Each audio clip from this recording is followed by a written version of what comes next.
सुमुखं सुहृदं सुलभं सुखदं स्वनुजं च सुखाय ममोघशरम् अपहाय रघुद्वहमन्यमहं न कथञ्चन जातु भजे।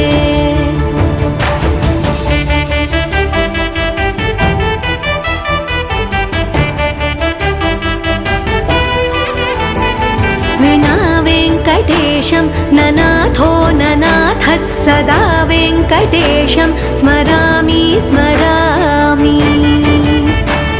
हरे वेङ्कटेश प्रसीद प्रसीद प्रियं वेङ्कटेश प्रयच्छ प्रयच्छ।